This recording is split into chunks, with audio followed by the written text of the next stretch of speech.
안녕하세요. 파혼한 30대 초반의 여성입니다. 이혼보다는 파혼이 낫다는 말은 귀에 딱지가 않도록 들었지만 그럼에도 불구하고 지금의 이 착잡한 마음은 어떻게 설명할 길이 없네요. 결혼을 준비하면서 많은 예비부부들이 다툰다는 이야기를 들었고 저 또한 그 정도는 예상하고 있었거든요. 심지어 연애 중에는 남자친구와 크게 다퉈본 적이 없음에도 말이지요. 그런데 저희는 그냥 다툼이 아니라 파혼으로 끝이 나고 말았습니다.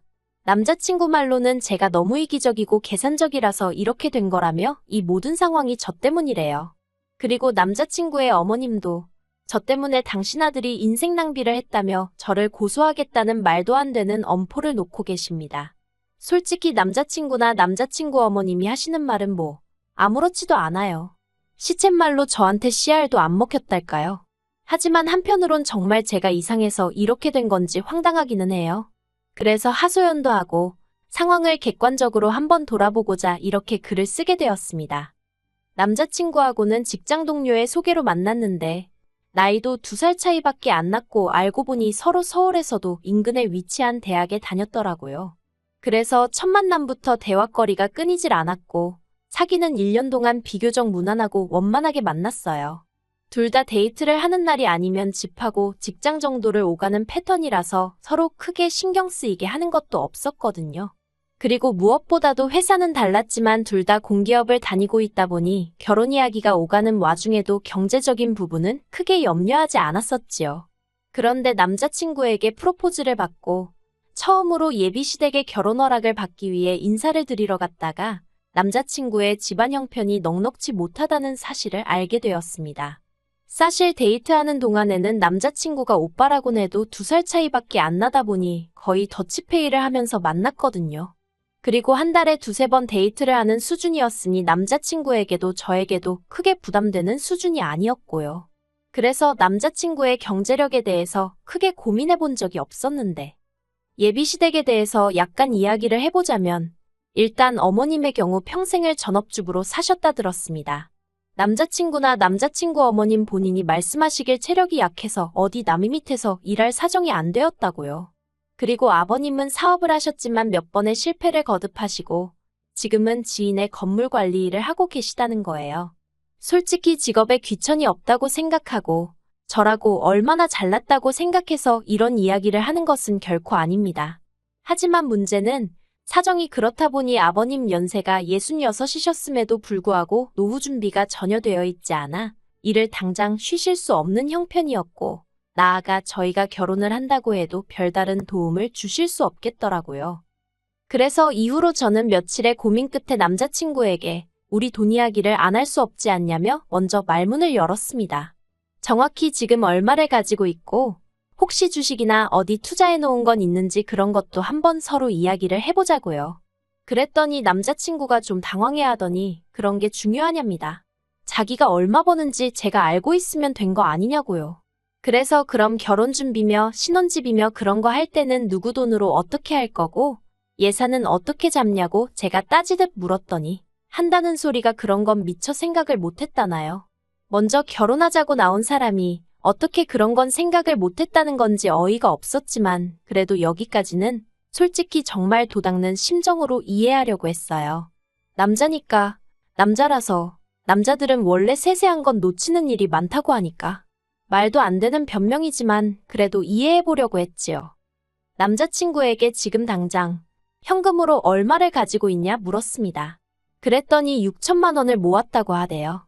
그래서 주식이나 다른 건 뭐 없냐고 하니까 하나도 없답니다. 주식을 해본 적은 있지만 1,000만 원 정도 잃고 접었고 다른 건 관심이 없었다면서요. 그래서 그러면 오빠 부모님께서는 얼마나 보태주실 생각이신지 혹시 이야기해 본 적은 있냐고 물었습니다. 그리고 이 질문에 남자친구가 꽤나 당황한 눈치였어요. 그렇게 제가 단도직입적으로 물을 줄은 몰랐던 거겠지요. 남자친구 말이 솔직히 이야기해 본 적도 없지만 자기는 안 받고 싶답니다. 자기가 벌어서 드리고 가진 못할 망정 나이 33세 부모님에게 손 벌리고 싶지는 않다나요? 그래서 저도 더는 가타부타 따지지 않고 그러냐 했습니다. 뭐 저도 기대가 없었으니까 크게 실망하지도 않았던 것도 사실이고요. 하지만 친정부모님께 어떻게 말씀을 드려야 할지 모르겠더라고요.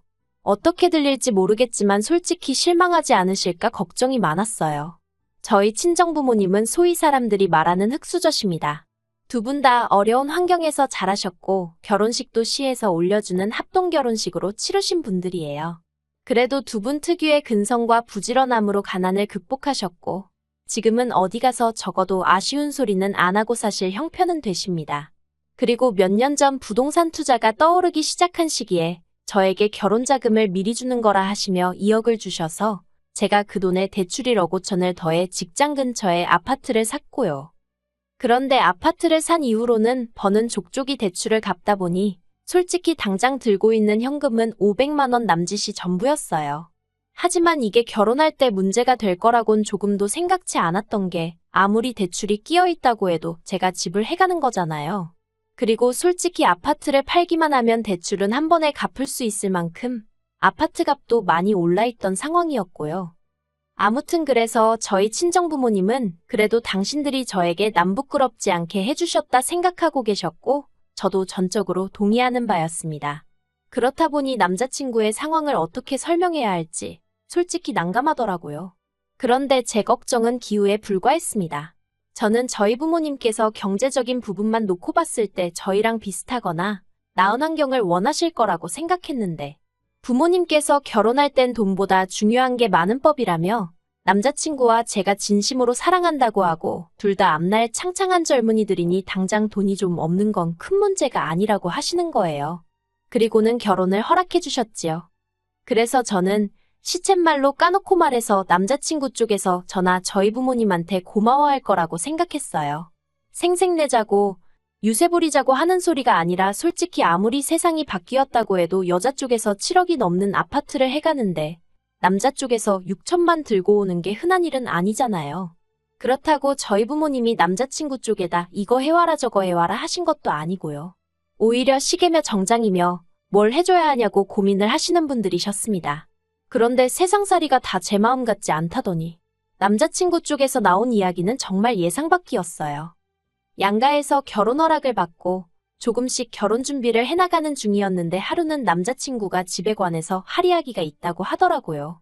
그리고 저로서는 무슨 이야기를 하려고 그러는 건지 짐작도 되지 않은 상황이었어요. 그런데 남자친구가 자기 6천만 원 이야기를 꺼냈습니다. 아무래도 제 아파트에 대출이 1억 정도 남아있긴 했지만 남자친구가 모았다는 6천만 원으로 대출을 갚아버리면 저희가 결혼식을 비롯해 신혼여행도 그렇고 혼수도 그렇고 그런 걸 지불할 형편이 되질 않았기 때문에 대출은 대출대로 두고 일단 남자친구가 모은 돈으로 결혼식을 비롯한 여러 가지를 치르자고 한 상황이었거든요. 그리고 돈이 남으면 그 돈으로 차를 한 대 살까 그 정도 이야기만 오가는 중이었달까요. 그런데 남자친구 어머님께서 남자친구더러 그렇게 하지 말고 그 6천만 원을 저를 주고 대신 제 아파트 명의를 공동명의로 바꾸라고 하셨답니다. 아직 집에 대출이 1억이나 남아있으니 엄밀히 말하자면 제가 집을 해오는 거라고 볼 수가 없다면서요. 그래서 제가 남자친구더러 어머님 말씀대로 하면 돈이라고는 내가 가진 500만 원이 전부인데 그걸로 결혼식이며 뭐며 다 어떻게 하냐고. 그리고 오빠 생각에는 그러면 7억짜리 아파트에 6천만 원을 내고 공동명의를 하라는 어머님 말씀이 맞는 것 같냐고 물었습니다. 그러자 남자친구가 우물쭈물하더니 6천을 보태고 남은 대출 4천도 같이 갚으면 되지 않냐는 거예요. 제가 어이가 없어서 그래. 오빠 말대로 남은 4천을 같이 갚는다고 쳐도 그래봤자 오빠가 쓰는 돈이 1억이 안 되는 건데. 정말 어머님 말씀이 맞는 것 같냐고 다시 물었습니다. 그러자 남자친구가 저더러 그렇게 따지다 보면 뭐 10원짜리까지 따질 거냐는 말도 안 되는 소리를 하는 거예요. 그리고 이 시점에서 이미 저도 너무 황당해서 처음으로 이 결혼을 하는 게 맞나라는 생각까지 하게 되었지요. 그래도 사실 그 순간 바로 파혼하자 소리는 못했고 혹시 내가 뭘 잘못 생각한 부분이 있나 싶어서 며칠 동안 혼자 소가리를 했어요.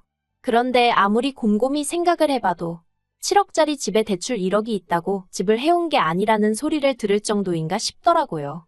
그리고 공동명의라니 그게 가당키나 한가 싶었고요. 그래서 고민 끝에 남자친구와 만나 공동명의는 못하겠다고 했습니다.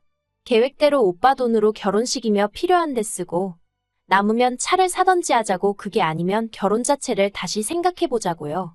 그랬더니 남자친구가 제가 이해가 안 된답니다. 자기 돈으로 대출을 갚으면 매달 나가는 원금하고 이자가 아껴지니까 돈도 더 빨리 모을 수 있지 않냐면서 결혼식이랑 다른 돈 들어가는 건 일단 카드로 할 수 있는 건 하고 축의금도 들어오니까 그걸로 대충 해결할 수 있을 거라면서 차도 당장 필요한 게 아니니까 안 사도 되지 않냐고요. 그래서 제가 그렇게 한다고 해도 공동명의는 못 해준다니까. 저더러 야같다는 거예요. 그러면서 한다는 말이 막말로 자기 돈 6천으로 자질구레한 데다 다 쓰고 나서 저랑 이혼이라도 하게 되면 자기한테 남는 게 뭐가 있냐며 저한테 너무 이기적이라나요. 그리고 남자친구가 그런 생각까지 했다는데 저는 정말 크게 충격을 받았습니다. 곰곰이 생각해보면 남자친구가 뭘 걱정하는지 아예 이해 못할 것은 아니었지만 그래도 결혼을 앞두고 이혼을 하게 되면 자기가 손해를 얼마나 볼지 그런 걸 따지고 있었다는 사실 자체가 소름이 끼쳤달까요. 그래서 그전까진 제가 남자친구가 행여 기분이 상하진 않을까 싶어서 돈에 관해서는 할이야기를 돌려서 하기도 하고 한마디로 정말 배려를 했는데 말귀를 못 알아들어 먹는 건지 말이 안 통하는구나 싶어서 대놓고 말하기 시작했어요. 그런 식의 논리면 나야말로 오빠 말대로 공동명의해줬다가 이혼이라도 하게 되면 어떻게 하냐고요. 그러자 남자친구가 그러니까 이혼을 안 하면 되는 거 아니냐며 화를 내는 거예요. 사귀는 동안 의견이 늘 일치하는 것은 아니었지만 그래도 말이 안 통한다 싶은 적은 없었는데 남자친구가 보이는 뻔뻔한 태도에 저는 정말이지 두 손 두 발을 다 들고 싶은 심정이었습니다. 그래서 남자친구더러 아무래도 우리 결혼은 다시 생각해보는 게 좋겠다고 했어요.